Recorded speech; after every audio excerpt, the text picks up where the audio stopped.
child of two Russian Jewish immigrants. And he was the first generation born in the United States. And he worked rigorously and tirelessly to perfect his skills and incorporate as many new themes such as jazz into his music. Gershwin is inspiring to me because he started composing music at a very young age, and I find that really inspiring because I have composed a couple of things myself, and I aspire to be either a composer or a vocal performance major, and I enjoy singing some of his songs that he has written for voice people. And I also respect that he wrote his first major classical piano piece, Rhapsody in Blue, when he was 25. It's relatively young, and he started out playing at the Tin Pan Alley when he was very young as well. I believe he was 16 or 17, and playing his own music. It was amazing. Well, Gershwin tried all different melodies and rhythms throughout his music and his classical and Broadway themes and popular songs that incorporate all different genres, and that makes him truly American.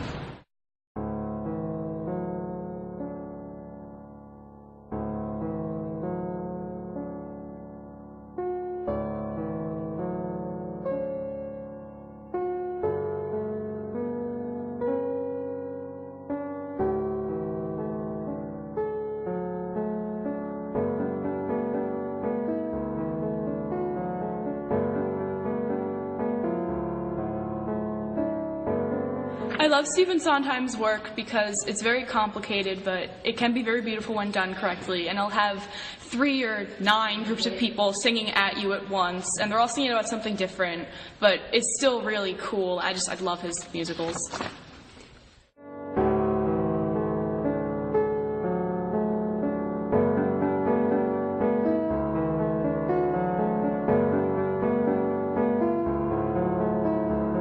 One of my favorite songs by Stephen Sondheim is Joanna from the musical Sweeney Todd. This is actually part of the subplot of Sweeney Todd. Anthony, a traveling sailor, sees Joanna up in a tower, kind of like Rapunzel, and she has yellow hair too. And he instantly falls in love with her, and he says he wants to seal her because she's living in a very bad situation. And it best exemplifies Stephen Sondheim's work by extremely dissonant chords that kind of give you the mood of the very tense, bad situation. And it progressively gets more intense and more dissonant as the song goes on.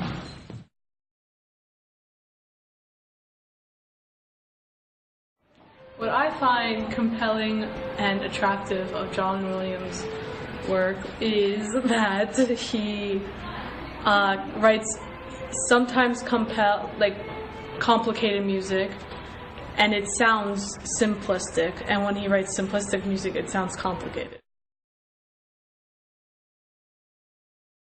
One piece of music that John Williams wrote that is very uniquely American and describes him in a little bit is the 20th Century Fox introduction music, which is played before every 20th century movie. Therefore, it is very American.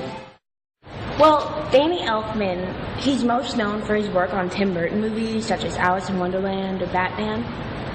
But Tim Burton, he's so abstract, and the music that Danny Elfman does is just, it matches it so perfectly because you see the other side of American movies, not the light side, but kind of like the dark side, and it's really amazing to see what he can do.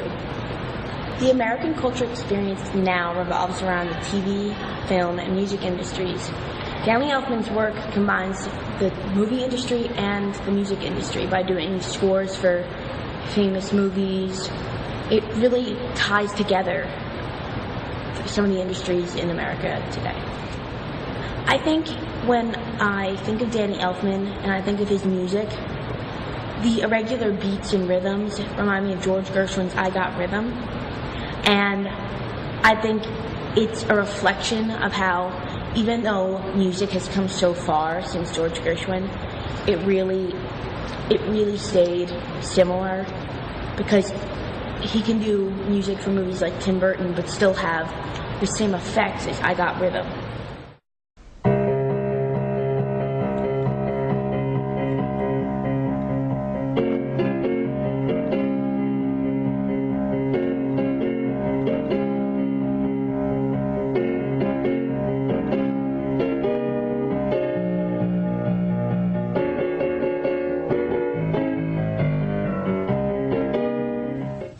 Billy Joel's music is a combination of pop, classical music, and occasionally the style of Broadway. And so Broadway, that makes it American because Broadway has been in America for a really long time.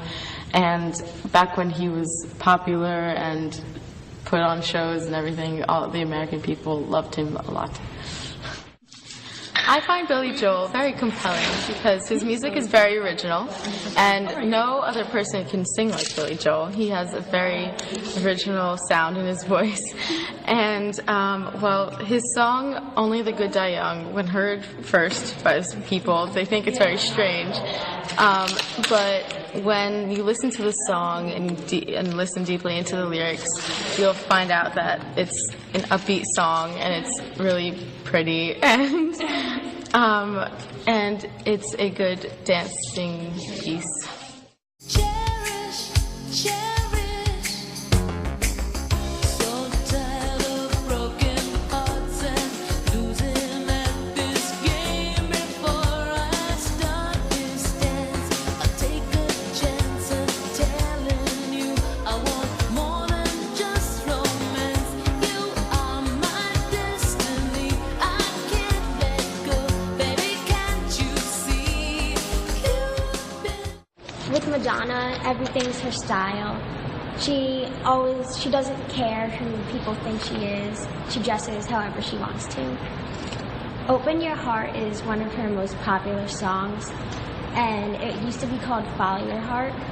And she didn't write this song, but someone else wrote it for her. And it talks about a boy and a girl meeting each other. She talks about her beliefs a lot, and she talks about that women should have like the same rights as men.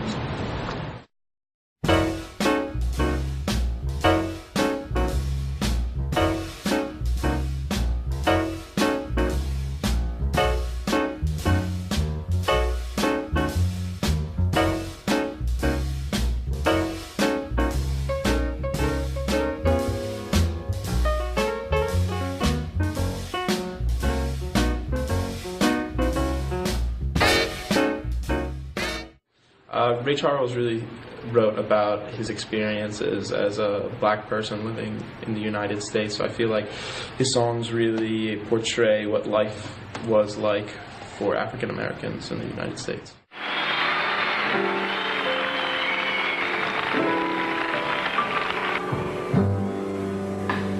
Georgia, oh Georgia, and the world gets blue. Yes, it's just this whole sweet song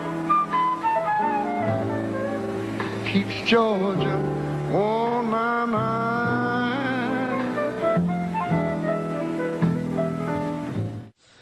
I think that it was really cool how Ray Charles incorporated gospel and R&B together to make this sort of new type of music, this new American art form, so to speak, and how he wrote about his life experiences in the United States and the troubles and hardships that he had being African American musician.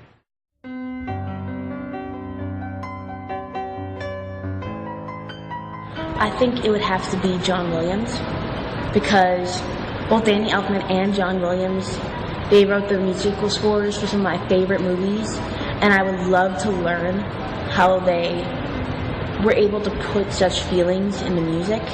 Probably be either Tom Jones and Harvey Schmidt or Stephen Sondheim, because I love the Fantastics, and Stephen Sondheim is just so complex and his music is so hard. If you could have him right there teaching it to you, I think that would be really beneficial to learning the music.